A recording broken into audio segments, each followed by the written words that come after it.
go. Lauren, you got 45 seconds.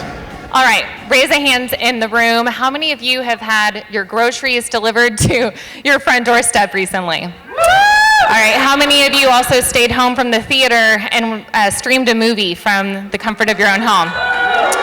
Today, there are affordable options that allow people to consume products and services from the comforts of their own home. So the problem is, how do companies with brick and mortar locations motivate people to get off the couch and into their stores? They do it by advertising the value to their consumers through top-down local media. They utilize an integrated top-down local media approach that helps drive brand awareness and consideration, and that's what keeps people Googling your business and the phone's ringing. All right, Jamie, you got 45 seconds. So when I think about local, I think about small and medium-sized business, and I think about businesses that are making somewhere in the range of maybe $500,000 to a few $1 million a year in revenue. And when I think about the average marketing and advertising budgets of such business, I think that they're pretty small. And I think that most importantly, their number one goal when it comes to marketing and advertising is to drive revenue. And the best way to drive revenue is to start at the bottom of the marketing funnel, spend money in places that are going to drive more immediate leads that will lead to more immediate customers, which of course means more immediate revenue. So start at the bottom of the funnel, and then once you've got good cash flow coming into the business, figure out ways you can reinvest to more mid-funnel, top funnel. All right, so we have a fight. Bottom up, top down. What is your rebuttal? I just don't think that that's a valid excuse anymore to not use upper funnel. I mean, there's so many affordable options, geo-targeted, YouTube, TrueView. There's so many different ways that you can utilize upper funnel channels to get your message out there. And when you only focus on lower funnel, you're just going to get into a pricing game against your competitors because, again, you're not talking about your value to the consumer. Jamie? Yeah, so I think that you can talk about your value to the consumer through lower funnel. It's a little bit differently. Maybe if you're thinking about lower funnel being search, it's through more text-based advertising or words to communicate your value. But of course, you've got other platforms like Facebook and Instagram where you can use more visual components and you can set targeting up to be more lead generation, bottom of the funnel type marketing. So I'm not suggesting no top funnel. I'm suggesting start bottom. Make the most of what you're generating in revenue from the bottom and then move further up the funnel. Okay, the first question is going to come from Rebecca, who of course has 1 or 2 stores of her own. Yes, hi. So I've got several folks from the national marketing team at Smoothie King in the room, shout out.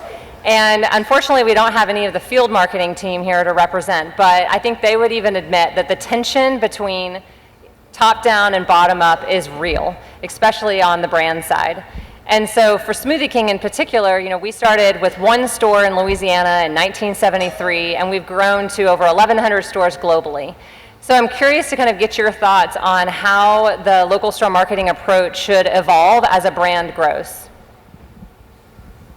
Who wants it? Sure, Go for I it. can go first. So I have a very long-winded answer to that, unfortunately, but essentially... Your long-winded answer's only got 15 seconds. Okay, so at Maroc, we believe in starting all marketing plans with localization, whether you're doing a national plan or not. We have field marketers that are going to go in, know the DJ personalities, know the papers that you need to buy, and I think even when you're doing national advertising, if you're not doing a localized version of budgeting and spending, then you're going to lose efficiencies there too.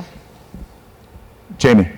Yes, in the case of brand, I would say that if your brand has scale, and you mentioned your team, if your brand has a scale of a Smoothie King, you've got a lot of brand and upper funnel on your side already. So it makes a lot of sense to make sure that you're getting the local, more bottom of the funnel lead gen components really dialed in to take advantage of the big investment you've already made in the top of funnel to expand the brand.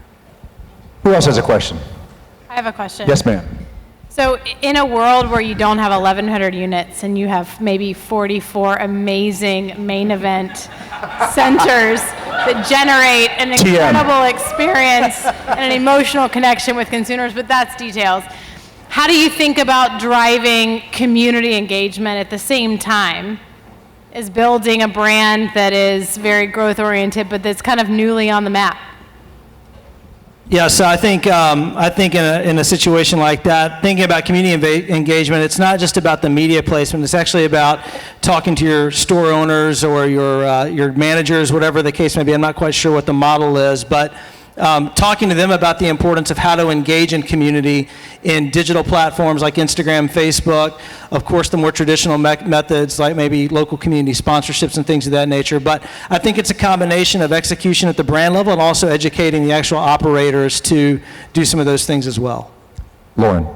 Yeah, I think it's difficult to do that, but one thing that comes to mind is micro-influencers, engaging with them at the local level in the community, making sure that you have content that really rings true to your local communities as well. All right, guys, it's time to vote. Top down. And the winner is Lauren Hoops.